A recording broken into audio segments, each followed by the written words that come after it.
Hi everybody and welcome to our new series. In this series we're going to get to know some of our FCI members, who they are, what they do and why they are part of the FCI. This week we are down with Gaffey Brothers Agri in Moate, County Westmeath. They have collectively been in contracting for over 35 years and our communications officer Liam is going to get to know them a little bit more.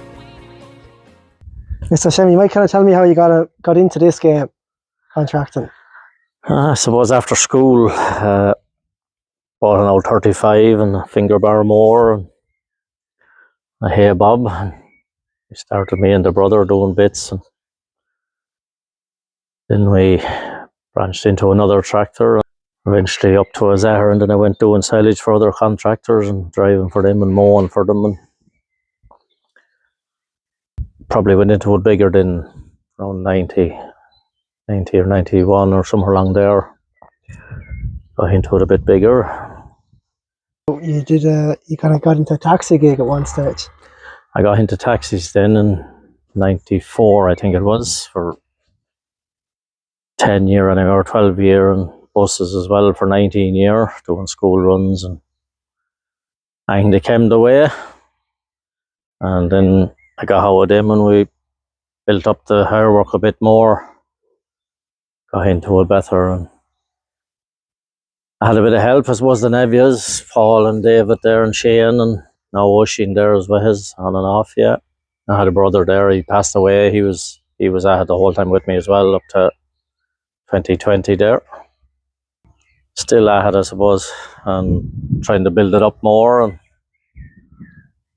keep up with new machinery and stuff. Speaking of new machinery, this F130 here behind us, you might tell us a bit about that. Yeah, bought that in about 2000. My man and Dangan, along with a digger that we had. I think it was 15,000 at the time. Great old tractor, yeah, very reliable. Still going good.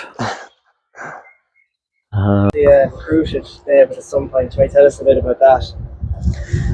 I did, yeah, probably when he left school and was able to, well, even before school, he was, as soon as he was able to climb up on the tractor, he wanted to go over here with you and do stuff, yeah. I can have him drive a bit in the field, and he got going that way, yeah. Remember your first tractor? The first one I done any length of time on was the Z, or the he-111, and the wrapper. Spent 2 or 3 seasons at that wrapping. Enough seasons wrapping. Back that time, trying to follow around 2 balers, and we were wrapping for 200 lads at the time as well, weren't we? That's right, yeah. We were kept going. So this time of year now, what be taking up the most of your time?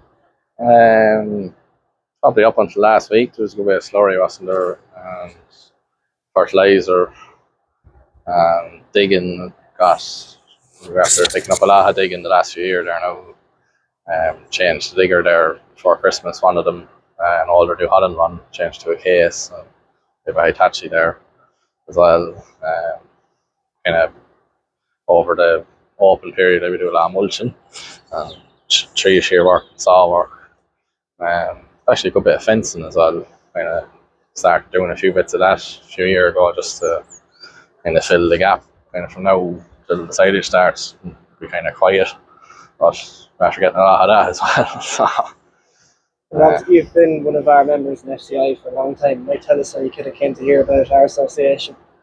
I think it's at one of the shows one time and I seen it, and then Anne called one day, kind of out of the blue, and just explained what it was and what they were doing. So I said, sure, might as well throw a bit of sport and see what happens. And then a couple of years later, I was in an accident on the Ballymore Road. I was going along in a car and into the back wheel of the rake, and he ended up in the ditch, row off the car, and brake was damaged a bit. So the guards were kind of saying it was my fault because the tractor and the rake and all was too wide for the road, but the insurance and that were kind of blaming us. So then I was talking to Michael, so he gave us a letter from the FCI and just explained that the rake was road legal. We had the beacons on, tractor, reflectors and everything. So it kind of evened it up then what there wasn't nice insurance and that, then it wasn't completely our fault. So I kind of Just telling me about the new tether you bought a couple of years ago. You might tell us a bit about that. yeah, we bought the Malone tether there a few years ago. I think this will be going into the third season now. It's a trail tether, 6-rower trail tether. A lot of lads don't go for trail until they get up to the 40-foot, but with the bail and there are a lot of small fields and that. But it's a fine job now, in fairness, and Malone's were fair sound. We were at seen it at the ploughing. I think we were the third or fourth people in the country to buy the trail one at the time, and we seen it at the ploughing, and then we were going down to a funeral down in Castlebar. I think it was end of October, November time. We passed the factory, so we went in for a look, and the lads brought us round all the factory, showed us the way they were making them, and making the mowers and all that crack, and they're fierce, nice fellas, so we said we'd go with it. It's lovely up to use, and it's fierce, well built. Like, we never put a spanner on it since we got it. So yeah, I'd highly recommend them, and the lads are fierce sound as well. Like, just a few little hiccups or little things, just because we're so new, they needed to do a few little modifications and stuff, and everything was sent down. The minute you said it to them, they were dead on. How's your setup here since the 1980s? Can you kind of tell us about some of the changes you've kind of felt in that time? Yeah, well, I suppose a good while I had and didn't change stuff that much back at that time. You tried to keep it going and repairing it a lot. The last probably 4 or 5 years there, we upgraded a lot of machinery there to update it and keep up with stuff, I suppose. So we're better set up now, and still trying to update it more and get into newer stuff and less downtime. And suppose it was easier to work on them back that time too. Well, yeah, they were simpler, of course. Yeah, now they're too complicated for ourselves. Like, and it's hard to get mechanics or anything anymore either. So well, that's it too. Yeah, we're better off with the fresh stuff and stay going. And that's the way it's gone now. You have to be able to go when the weather's right, and you can't be you up fixing it half the day. So half the night. Yeah, that was a regular occurrence, but very regular. So it's no harm to get away from that anyway. Yeah. So yeah, we updated a lot of stuff and got into fresher tractors and mowers and new baler there this year. And suppose them new front and back growing more, they didn't realise how much of a difference that was going to make, did we? Oh no, we should have went for years before, yeah. But we were going around like with 2 mowers and 2 tractors and 2 men, and that's just makes pure sense. Like, them crawling mowers, in fairness to them as well, they're good mower, waterproof. Like we'd ever a couple of clutches and a few things just from wet ground or small hitting the old water or a hillock or something, but nothing major ever went wrong with them. Like, that's their 4th season now, them ones, and we have another one up in the yard since 2013, I think. Must be at least that, yeah. Never done anything major with that either, like, so you couldn't get much better than that.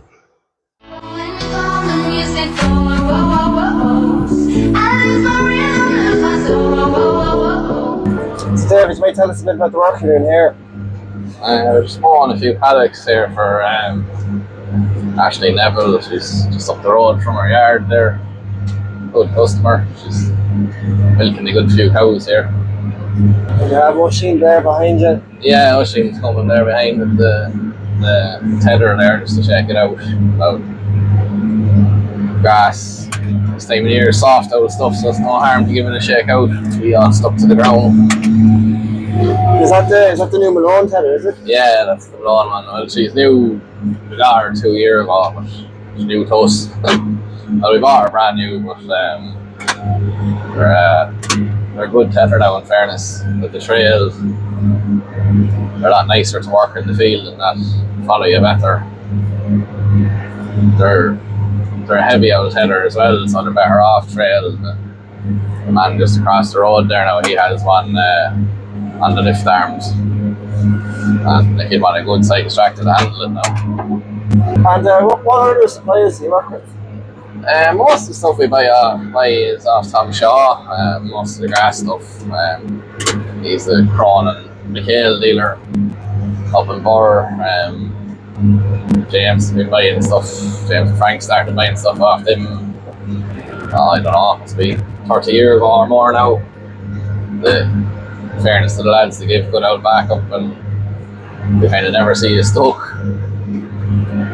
Usually, if you give them a call, there, Austin, like, is dead on. You know, he nearly explained to you over the phone how to get you up going. If they can't, they do their best. They'll have someone down to you to keep you going or get you going. There was even times years ago where they actually gave us balers and a rake and stuff where things broke. You know, you couldn't really ask much better than that now, in fairness to them. And is there any new pieces of machinery of your eye on? Not really. No, we bought the new Fusion there this year. It's our third Fusion now. They're dear enough, so that's kind of the budget blowing. We bought a few things this year now. We changed the digger there, and we bought another slurry tanker there as well. So we have the old Fiat tractor. We used to have all Fiats years ago. 1 to 90 F130s. We have one F130 left. We're thinking maybe it's letting her go now and upgrading her. She's a good old tractor, but she's getting on, and there's not every lad you can let up on it. She's on manual gears and stuff.